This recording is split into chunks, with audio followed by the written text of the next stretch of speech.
Throughout the 1920s and 30s, Japan continued to chip away at the Chinese province of Manchuria. Open war between the two nations finally came in 1936.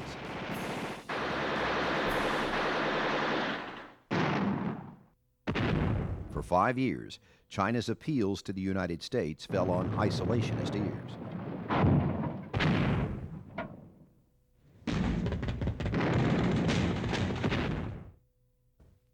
On December 12, 1937, the gunboat USS Panay was cruising the Yangtze River, providing a protective shield for U.S. citizens and diplomats living in the region.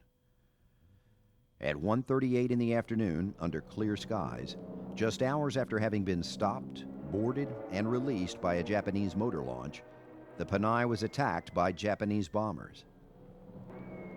At the time of the attack, the Panay had a pair of 250-square-foot American flags draped over its awnings.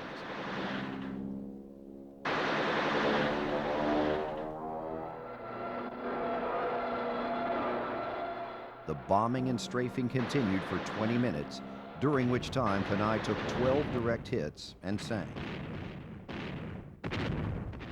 When it was over, 3 sailors were dead, 45 were wounded.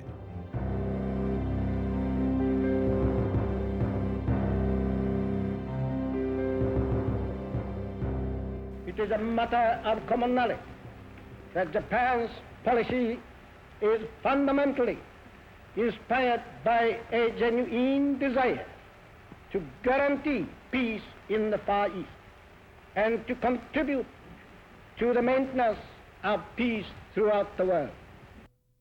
Despite evidence to the contrary, the Japanese government declared the attack a mistake. Outraged, President Roosevelt demanded that there be a serious reprisal for the action. But the isolationist tendencies of Americans proved too strong, and the Congress did not act. The day following the sinking of the Panay, Japanese troops attacked the Chinese city of Nanking.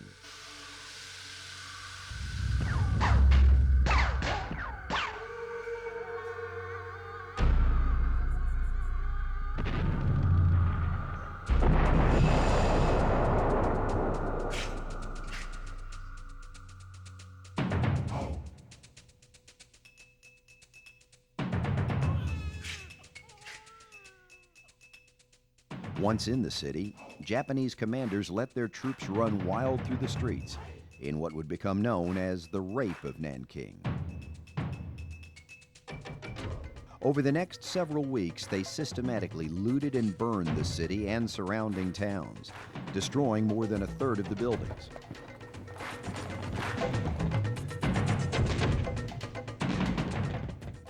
Japanese soldiers raped, tortured, and murdered the citizens of the city. In the end, more than 40,000 Chinese were killed.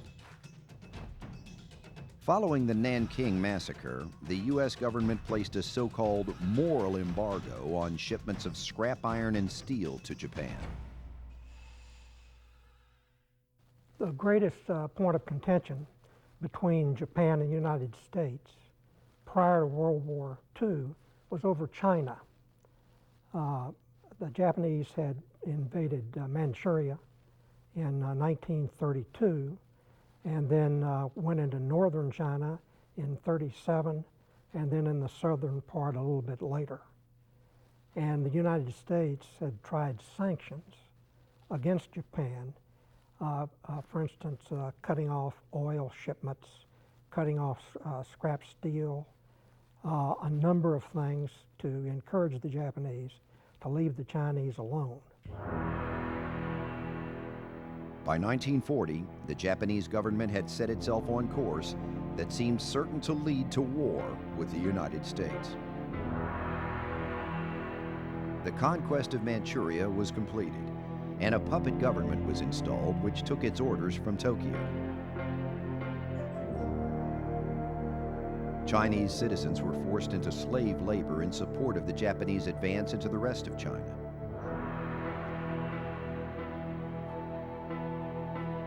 In addition, in an effort to secure the natural resources it needed to fuel its aggression, Japan had seized control of a number of Pacific islands. The spoils of these conquests began to make their way to factories in Japan. Still, they needed more. Despite their successes, the offensive in China had stalled, with little progress being made since 1938. With Hitler and Mussolini firmly in control of the European continent, an alliance with these sworn enemies of Britain and America seemed only natural. In September 1940, Japan, Germany, and Italy signed the Tripartite Pact. The windfall of this agreement was that it cleared the way for an invasion of another source of natural resources, French Indochina.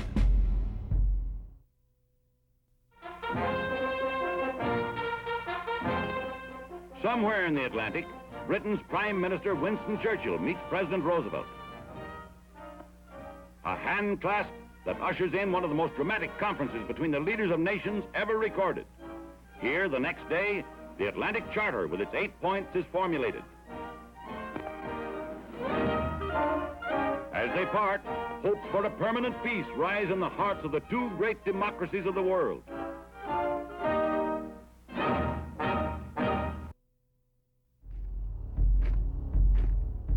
With the Nazi-controlled Vichy government ruling over France and all of its territories, the Japanese demanded permission to station troops in Indochina.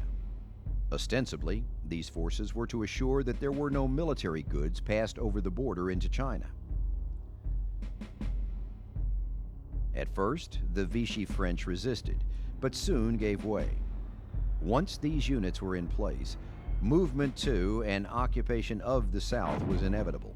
In July 1941, Japanese forces, operating under the thin veil of a French-Japanese Mutual Defense Pact, entered South Indochina. The United States government was incensed and alarmed by this action. It clearly indicated a change of direction for Japanese aggression. If they could not advance north into China, they would move south toward Allied possessions, including the Philippines.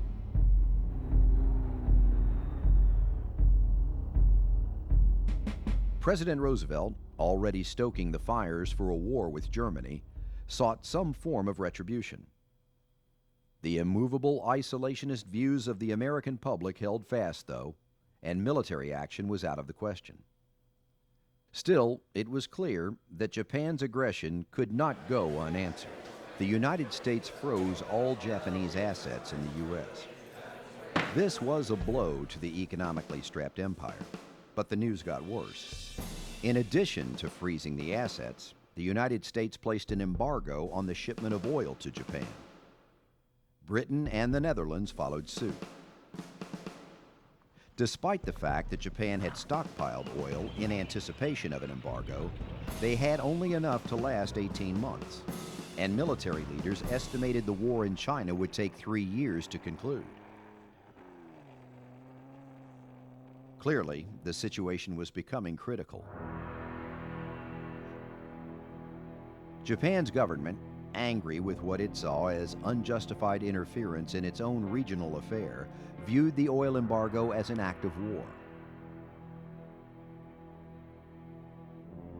Among the Japanese high command, it was now taken as a matter of fact that if the situation with the United States could not be settled with diplomacy, it would have to be settled with military action. Tensions escalated rapidly.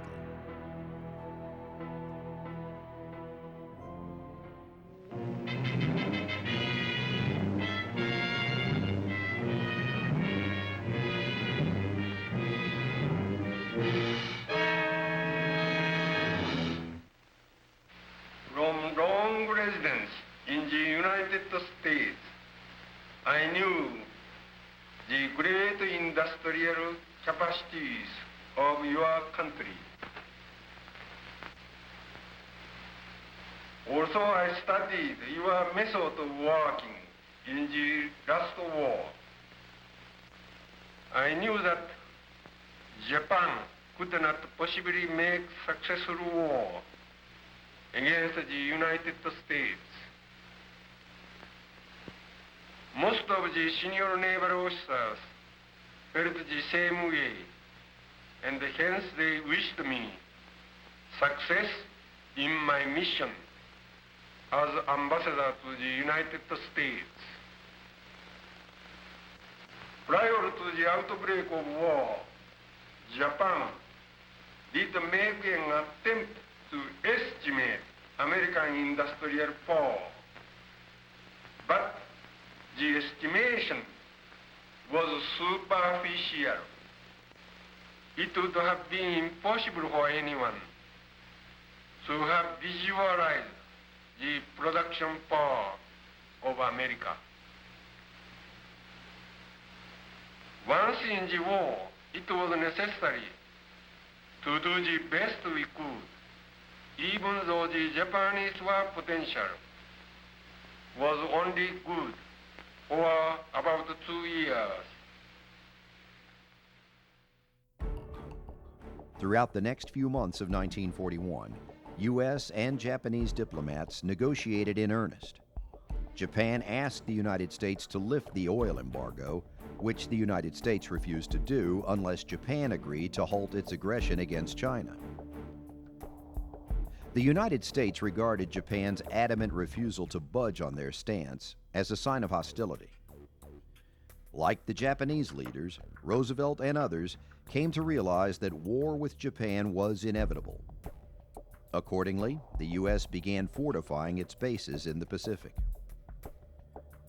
General Douglas MacArthur began to organize his ground forces in the Philippines into a formidable army. His confidence in his troops grew daily, as did his determination to meet any Japanese attack head-on. As the diplomats continued to talk, both nations were preparing for war. By this time, the United States Pacific Fleet, which usually operated out of California, had already been in Pearl Harbor for more than a year. Hawaii was seen as the perfect location for the American forces in the Pacific because of its location, halfway between the United States West Coast and the Japanese military bases in the Marshall Islands. This forward presence posed a formidable threat to the Japanese. If Japan was to continue its expansion, the fleet at Pearl Harbor would have to be dealt with.